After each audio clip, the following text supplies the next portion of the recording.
우리 말씀 보겠습니다. 오늘 말씀 우리 생명의 삶으로 진도를 나가고 있는데 고린도후서 4장 10절로 18절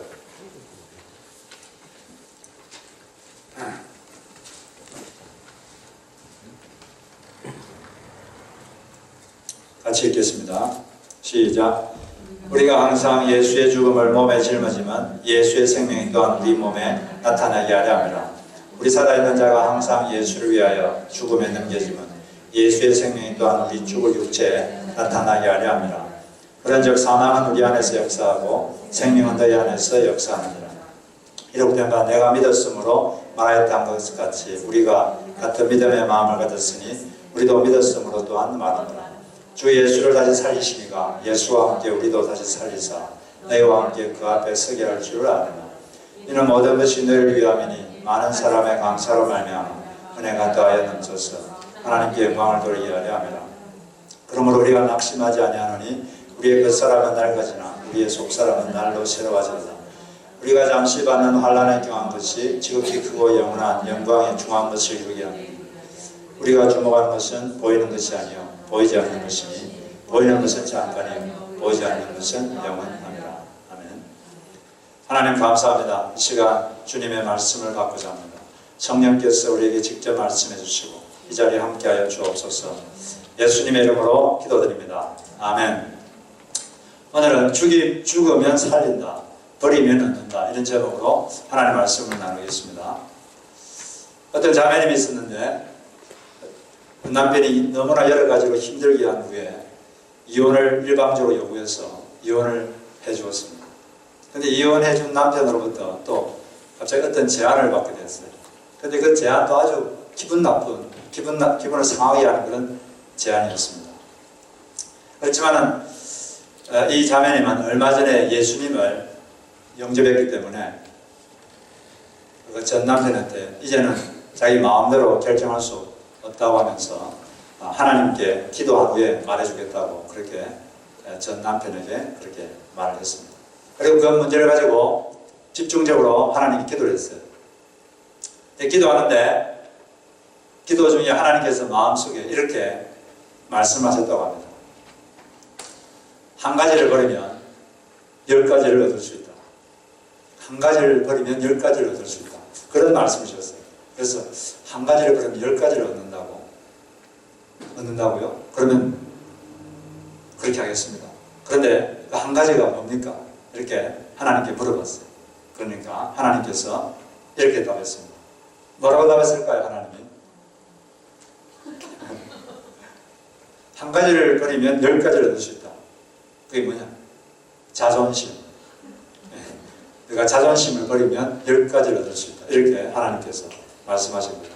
그래서 그 자매님은 기도 중에 받은 감동을 따라 그 자존심이 좀 상하는 그 제안을 받아들였습니다. 그 처음 얼마간은 실제로 자존심이 좀 상하는 일을 당해야 됐습니다. 그렇지만 주님의 말씀을 생각하고 잘 이렇게 참았어요. 그런데 과연 그 이후로 아주 놀라운 일이 벌어졌습니다. 그 때문에 그 자매님이 지금까지 아주 고통스러워했던 경제적 문제가 일시에 다 해결되어 버리고 말았어요. 그리고 게다가 1년 후에는 그 전 남편도 아내의 그 신실한 신앙생활하는 모습을 가만히 보더니 감동을 받았어요.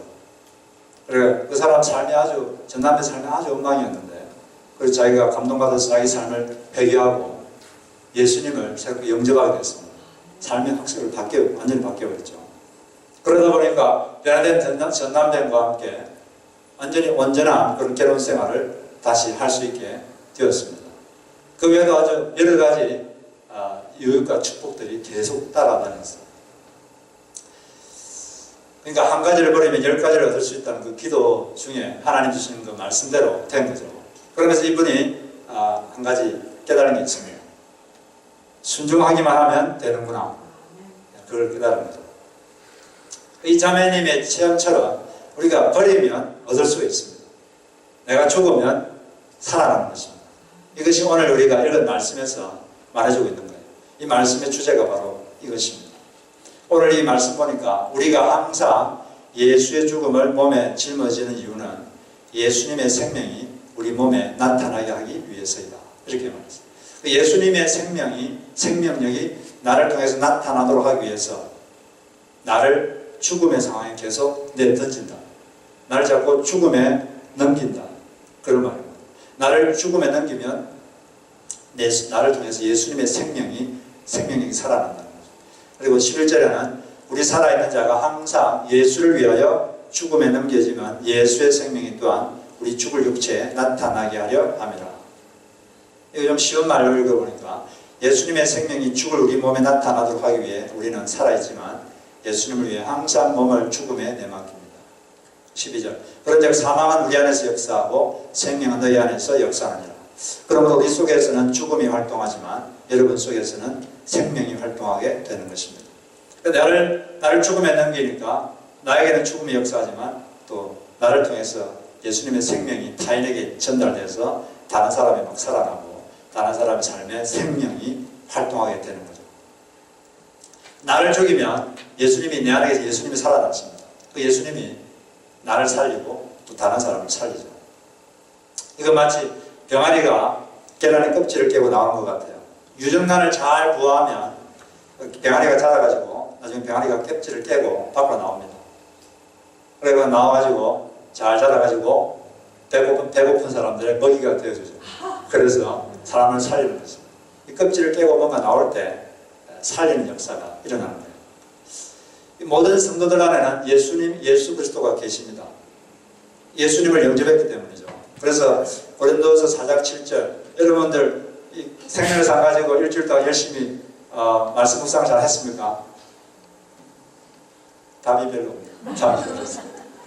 아멘도 없고 예스도 없고 고요함이 흐르고 있는 4장 7절에 보면 우리가 이 보배를 질그릇에 가졌으니 이는 심히 큰 능력은 하나님께 있고 우리에게 있지 아니함을 알게 하려 함이라. 우리가 이 보배가 누구냐? 예수 그리스도를 말하죠. 예수 그리스도가 우리 안에 계시다는 거죠. 질그릇 같은 우리 안에 계시다. 예수님은 심히 큰 능력을 갖고 우리 안에 계시는 것입니다. 그런데 이 심히 큰 능력이신 예수 그리스도가 우리를 통해서 드러나려면 우리가 내가 깨지는 그런 과정이 필요한 것입니다. 그럴 때 나를 통해서 그분의 심히 큰 능력이 나타나서 나도 살리고 타인도 살리는 그런 역사가 일어나는 겁니다. 바울의 경우에 있어서 나를 죽음에 넘긴다 이 말은 말 그대로 육체적 죽음의 상황에 자신을 둔다는 것이었습니다. 바울은 예수님이 구세주이다 이 진리를 전파하기 위해서 엄청난 핍박을 받았습니다. 환난을 받았고 그 핍박은 그의 목숨을 가져갈 정도의 그런 심한 핍박이었어요. 그냥 단순히 욕 몇 마디 듣는 그 정도가 아니었습니다. 그냥 말 그대로 매일매일 이 목숨을 걸어야만 되는, 그러니까 자기 육체를 죽음에다 던져야 되는 그런 상황이 계속 지속됐어요. 그렇지만 그렇게 자기를 죽음에 내던지니까 예수께서, 그 안에 계신 예수님께서 강력한 생명력으로 역사하셔서 이 바울을 통해서 하나님의 생명이 온 세상에 퍼져나간 것입니다. 우리도 우리 삶에서 우리가 죽으면 우리를 통해서 하나님의 생명이 강력하게 역사할 줄로 믿습니다. 그런데 여기서 자신을 죽음에 넘긴다 그랬는데 이걸 구체적으로 어떤 것이었는가? 그걸 고린도전서 4장에 보니까 이렇게 되어 있습니다. 4장. 그 4장을 보면 바울이 어떤 삶을 살았는지 그걸 좀 볼 수 있는데 고린도전서 4장 11절로 13절을 보니까 바로 이 시각까지 우리가 줄이고 목마르며 헐벗고 매맞으며 정처가 없고 또 수고하여 친히 손으로 일을 하며 모욕을 당한 적 축복하고 박해를 받은 적 참고 비방을 받은 적 고면하니 우리가 지금까지 세상에 더러운 것과 만물의 찌꺼기 같이 되었도다. 첫째 바울에게서 자신을 죽음에 넘긴다 이 말은 안락함을 포기한 것이었습니다. 육체적 안락함을 포기한 거죠. 11절 12절에 보니까 육체적 불편함에 대해서 말하고 있어요. 줄이고 굶주리고 그 다음에 헐벗고 옷도 잘 못 입고 매맞고 옷도 없는데 그다 몇 가지 맞으면 얼마나 아플까요? 그 다음에 거주할 것도 마땅치 않고 수고해서 직접 일해서 생계를 유지했습니다. 사실 그 바울은 사회 고위층이었어요. 유대 사회 고위층이어서 안락하게 살 수 있었던 사람입니다. 그런데 그걸 포기하고 예수님께서 주신 사명을 감당하느라고 그렇게 안락함을 다 포기하고 그 불편함을 감수한 것입니다. 예수님께서도 이 땅에 이 지구에 오실 때 하늘나라의 그 안락함을 다 포기하고 오신 거예요. 포기하지 않으셨으면 여기 오실 수도 없었고 또 여기서 이 지구에서 생활하실 수가 없었습니다. 그렇지만 안락함, 편안함을 포기하니까 그게 가능했던 거죠. 현대인의 삶의 특징을 말해보라 그러면 이것입니다. 끊임없는 안락함의 추구. 현대인들은 끊임없이 편안함을 추구합니다. 소득이 정지됐다 이 말은 무슨 말이냐? 더 안락하게 살게 되었다. 이 말과 통하게 됩니다. 물론 뭐 그럴 수 있다면 누리는 것은 좋은 일입니다. 그렇지만 그런 것에 집착을 하지 말아야 됩니다. 필요하면 언제든지 그 편안함, 안락함을 포기하고 불편을 받아들일 수 있어야 되는 거죠. 불편 감수 없이는 섬길 수가 없습니다.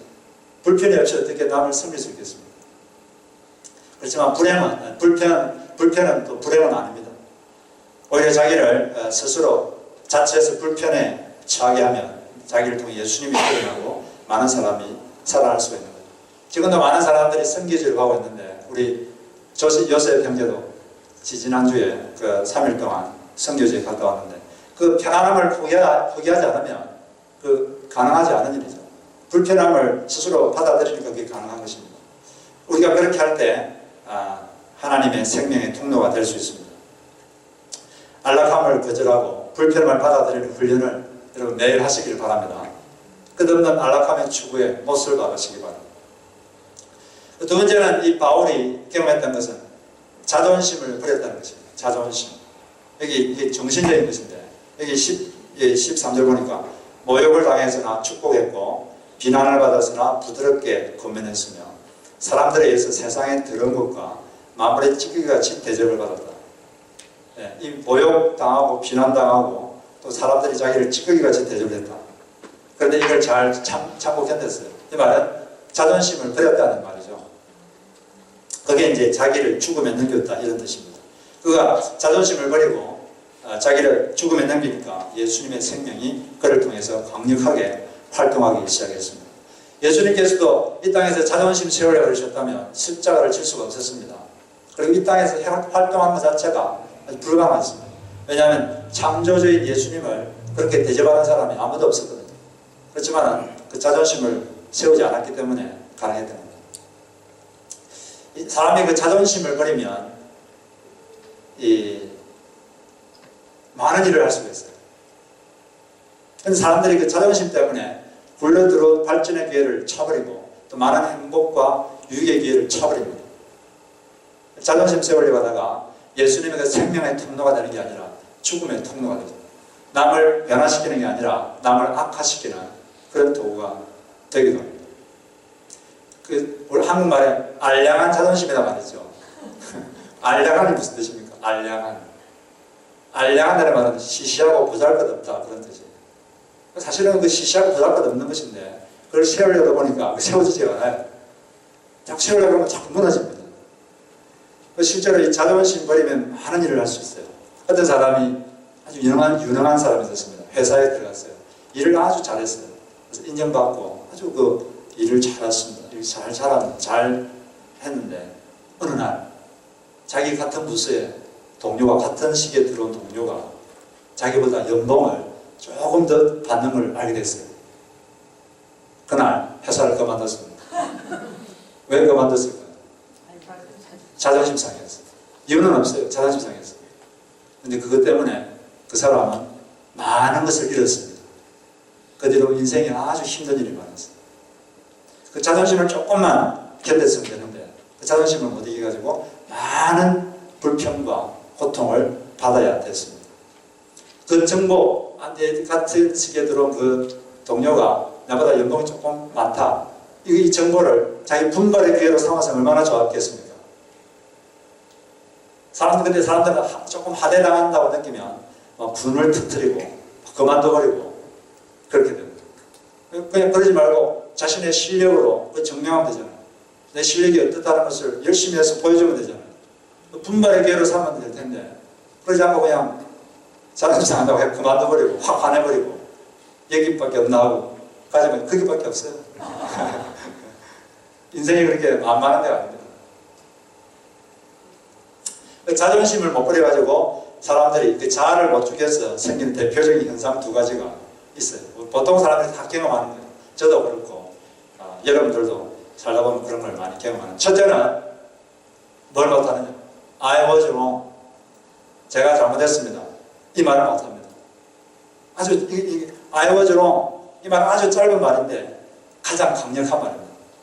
수많은 싸움을 중단시킬 수 있고 사람들 마음속에 있는 많은 분노를 잠재울 수 있는 원자 폭탄 같은 강력한 무기예요. 근데 사람들은 이 말을 못합니다. 왜 못할까요? 자존심 상해서. 자기 자존심이 자기 이 말을 하면 자기가 하대당한다고 생각합니다. 사실은 분명하게 잘못한 게 분명한데도 불구하고 그런 말 하지 않음으로써 상대방 마음속에서는 그 사람이 더 하대당하고 있습니다. 근데 사람들이 모르죠. 자기 잘못을 알았으면 적시로 제가 잘못했습니다. 고치도록 하겠습니다. 이렇게 하면 얼마나 좋을까요? 그러면 그 말을 듣는 순간 상대방 속에 있는 분노는 금세 없어집니다. 그리고 그 사람을 도와주고 싶은 마음이 생기고 그 사람 편이 되고 그 사람이 이해하게 돼요. 이게 인간의 마음이에요. 이게 인간의 심리입니다. 근데 자존심이 분명해도 불구하고 자꾸 변명하고 정당화하고 오히려 상대방을 비난하고 그러면 사건은 걷잡을 수 없이 커지게 됩니다. 저는 여러분들이 다 이 말을 좀 잘했으면 좋겠어요. I was wrong. 제가 잘못했습니다. 한번 연습해 보겠습니다. I was wrong. 제가 잘못했습니다. 옆에 사람 보고 말했어요. 나오고 하지 말고. 나한테 잘못한 거 많아요? 그거 자꾸 나오고 그래요. 빨리 옆에 자기 와이프한테 자기 남편한테 말했어요. 제가 잘못했습니다. 이 말만 잘하면 여러분 인생이 진짜 편안해진다니까요. 이 말 못해가지고 얼마나 고통을 당하는지 몰라요. 알량한 자존심 때문에 아무도 세워지지 않는데 그 세우지 마시기 바랍니다. 그러면 그래도 한 번 잘못하면서 다시 반복하지 않도록 최선의 노력을 하고 감정원의 노력을 할 때 그 사람은 많은 사람의 사랑을 받습니다. 인정을 받게 됩니다. 이게 사실이에요. 나발이라는 사람이 있었어요. 나발. 다윗에게 아주 크게 잘못했습니다. 다윗의 분노가 충천했습니다. 분기탱천했어요. 다윗이 너무 화가 나가지고 자기 중무장한 군대를 이끌고 나발 집안의 남자들 다 처단하려고 말을 놓고 막 가고 있었어요. 너무 화가 나가지고 다 죽여버리려고.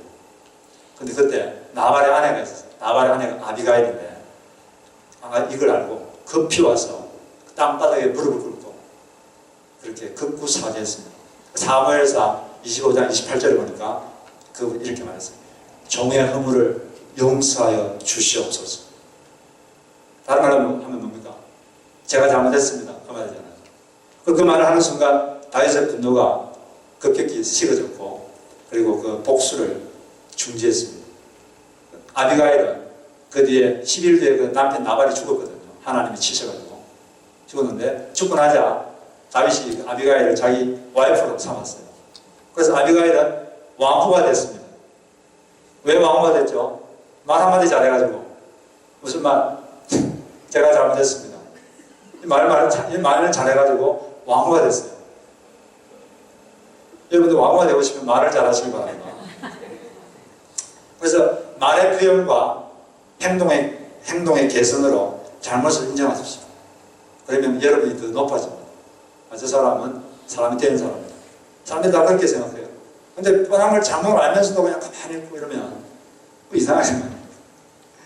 제가 이 말씀 준비하면서 박찬현 형제가 수련회 때 불렀던 그 노래가 한때 생각나가지고 노래를 한번 들어봤어요. 참 잘 부르시더라고. 그래서 그 가사 중에 이런 가사가 있죠. 우리가 높아지면 그가 낮추시리. 우리가 낮아지면 그가 높이시리. 이거 예수님이 말씀이죠. 그래서 예수님 말씀대로 되는 것입니다. 여러분을 낮추시고 자존심 버릴 때 여러분 더 높아집니다. 그런 높아짐을 경험하시기 바랍니다. 그 다음에 사람이 그 둘째 자존심을 버리지 못해서 자주 경험하는 게 뭐냐? 자기 방법을 고집하는 것입니다. 내 생각대로 돼야 된다고 고집하는 거죠. 가정에서 왜 다툼이 일어납니까? 왜 남편과 아내가 싸우죠? 둘 다 가정을 파괴시키고 싶어서 이렇게 싸웁니다. 안 그래요? 더 가정을 더 잘 세우고 싶어서 어떻게 하면 저 자식을 더 잘 양육할까?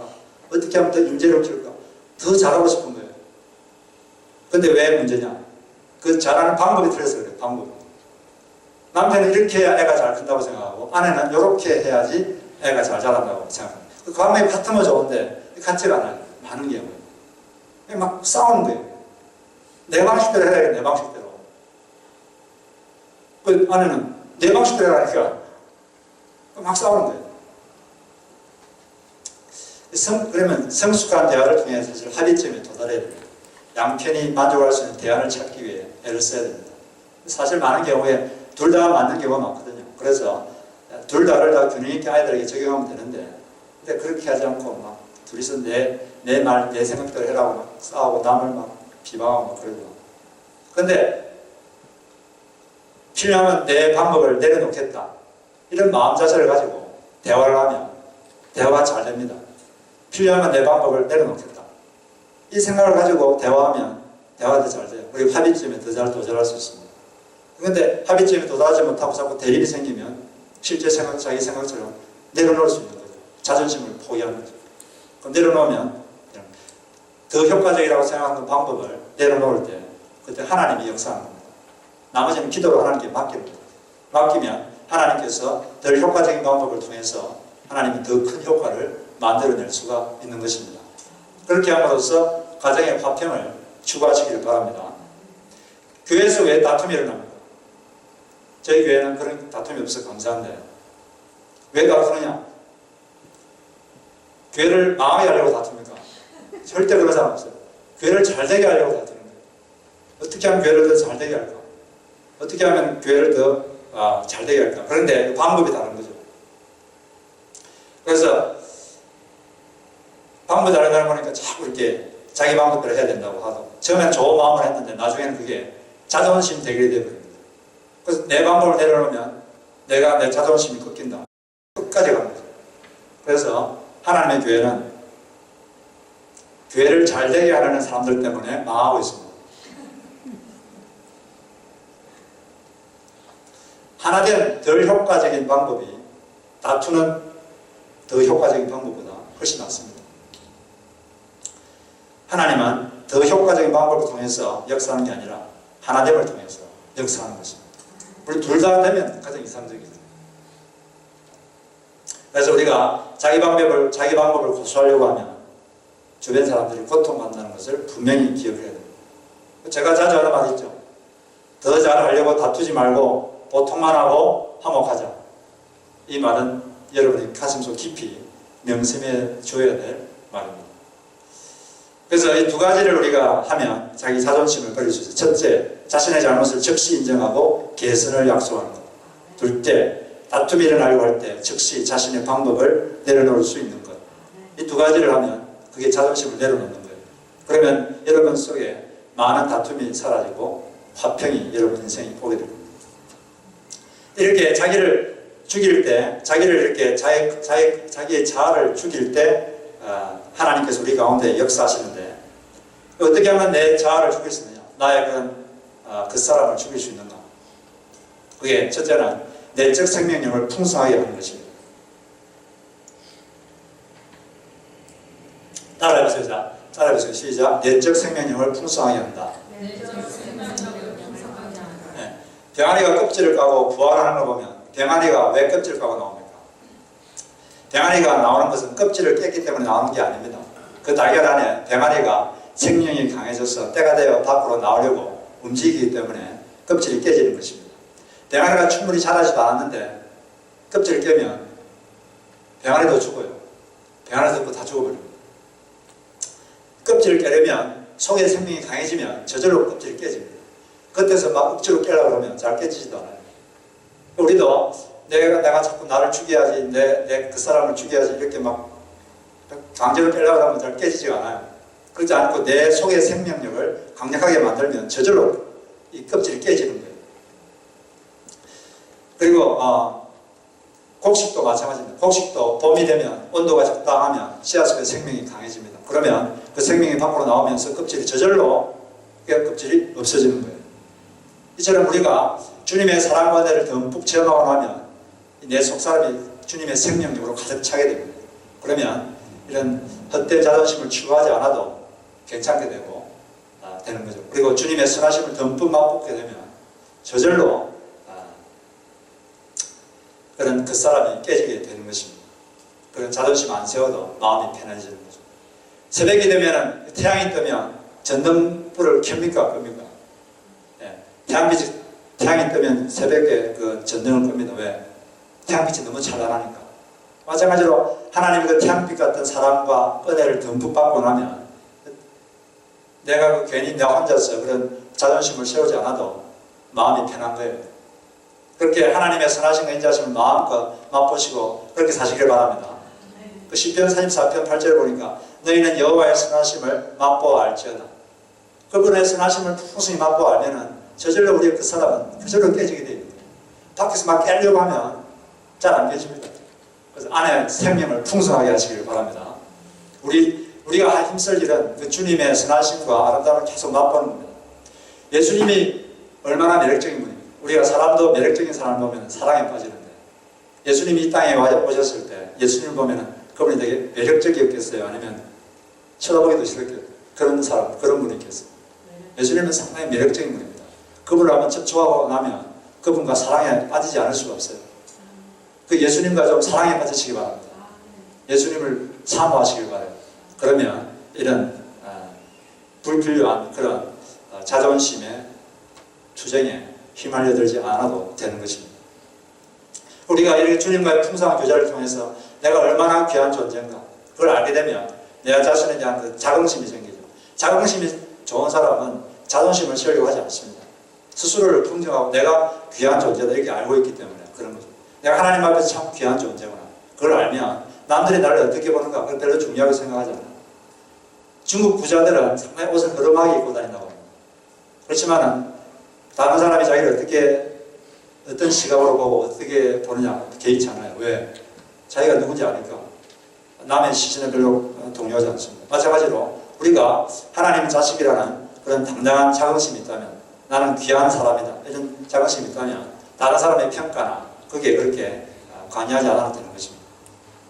남태평양에 그 키니와타라는 섬이 있는데 이 섬에는 독특한 풍습이 있다고 합니다. 결혼할 때 남자가 처가에다가 암소를 주고 신부를 데려온다고 합니다. 그런데 여자의 인물에 따라서 암소의 수가 달라진다고 합니다. 우리 교회에 계시는 여자분들처럼 인물이 다 좋은 분들한테는 암소를 4마리 줘야지 데려올 수 있어요. 근데 우리 교회 말고 좀 밖에 나가면 인물이 그냥 보통인 사람이 있는데 그런 분들은 3마리 정도 주고 인물이 영 아닌 사람들은 그냥 1마리만 주고 이렇게 데려온다고 그래요. 근데 이제 이렇게 시집온 여자들은 남편이 몇 마리 수를 자기가 데려주고 자기를 데려왔는 점에 따라서 주눅이 들기도 하고 자신감이 넘치기도 한다고 합니다. 그런데 이 자니링고라는 신랑이 있었는데 이 신랑이 처가에다가 암소를 8마리를 주고 데려왔어요. 근데 이 사람들이 보기에는 1마리 줘도 아까운 인물인데 어떻게 8마리를 주고 왔느냐.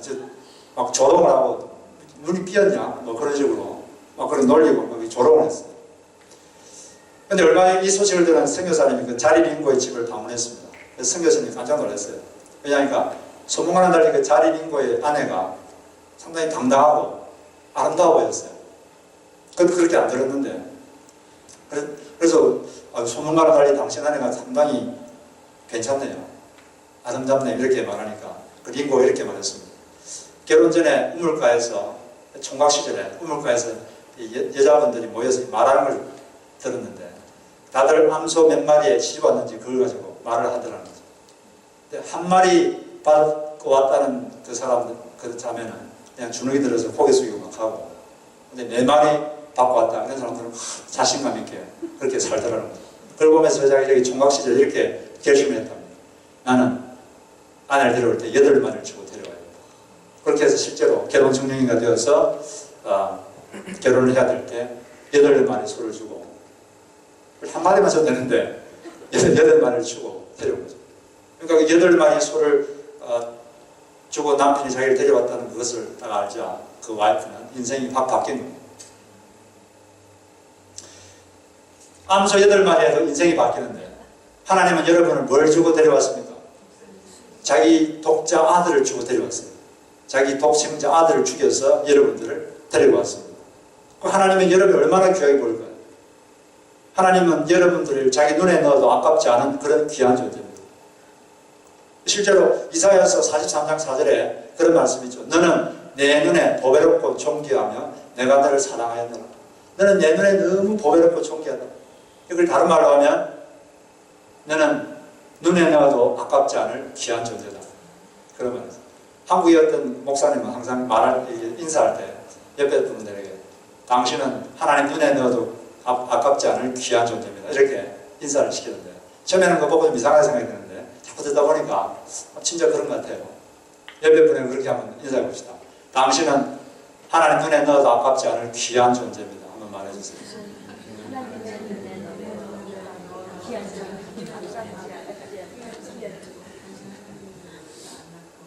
정말 그래요. 제가 기도하는데 하나님이 저한테 그러시더라고요. 나는 너를 내 눈에 넣어도 아깝지 않은 내가 너를 사랑한다. 저만 그런 게 아니라 여러분 다 그래요. 자기 아들을 죽여서 데려간다. 얼마나 귀하겠어요. 그래서 여러분 다른 사람들이 나에 대해서 보통 그 자아상이라는 건 다른 사람이 나에 대해서 어떻게 말하나 어떻게 대하나 그게 대해서 생기는데 너무 그게 신경 쓰지 마세요. 그게 다 사실이 아닙니다.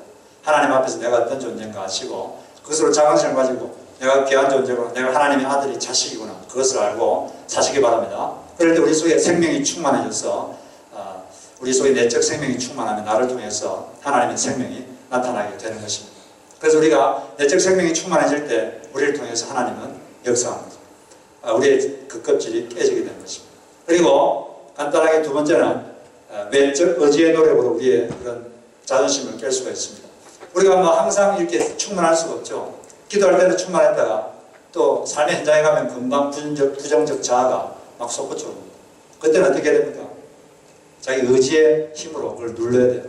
하나님 우리에게 의지력을 주셨습니다. 의지력이 뭐죠? 의지가 뭡니까? 내가 이렇게 하겠다. 그거예요. 의지를 발휘하는 거죠.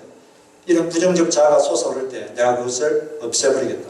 이렇게 결단하고 하면은 그걸 통해서 하나님의 성령께서 역사하시는 것입니다. 에베소서 4장 22절 보면 너희는 유혹의 욕심을 따라 썩어져가는 부습을 따르는 옛사람을 벗어버리라. 벗어버리라 말은 없애라가 말이에요. 없애라의 말은 의지에 대한 명령입니다. 그래서 여러분이 사실 때 그런 부정적 자아가 올라올 때 의지적 노력으로 그것을 누리시기 바랍니다. 우리는 내적인 우러나옴과 외적인 의지적 노력 이게 합쳐가지고 우리의 그 잘못된 그 껍질을 깰 수가 있는 것입니다. 그렇게 할 때 하나님은 우리를 통해서 강력하게 역사하셔서 우리의 삶에 놀라운 일을 이루실 줄로 믿습니다. 그렇지만 이 모든 일을 할 때 우리의 기본적인 근본 동기는 바로 영원한 세계에 대한 그 소망이 동기가 되는 거죠. 우리 17절 18절 읽고 마치겠습니다. 한번 오늘 우리 말씀 17절 18절 한번 읽고 같이 한번 읽어보겠습니다. 시작. 우리가 잠시 받는 환난에 격한 것이 지극히 크고 영원한 영광에 충한 것을 우리에게 이루게 하미니 우리가 주목하는 것은 보이는 것이 아니요 보이지 않는 것이니 보이는 것은 잠깐이요 보이지 않는 것은 영원함이라. 네. 보이지 않는 영원한 세계를 사모하는 마음으로 여러분의 자아를 꺾고 우리를 통해서 놀라운 하나님의 생명이 드러나기를 주 이름으로 축복합니다. 그래서 바울은 그렇게 함으로써 바울은 이 사명 감당하기 위해서 자존심 다 버리고 편안함도 버렸습니다. 그 사명을 완수했습니다. 이 바울 죽음의 자기를 넘긴 사람을 통해서 하나님은 많은 일을 하셨습니다. 곳곳에 교회를 세우고 수많은 인생을 치유하셨습니다. 여러분들도 그런 인생 사시기를 주 이름으로 축복합니다. 한번 사명이라는 그런 찬양이 있는데 한번 비디오를 한번 보고 우리 찬양을 불러보겠습니다.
이제 배경이 이제 그 외국 선교사님들 무덤을 배경으로 한 거죠.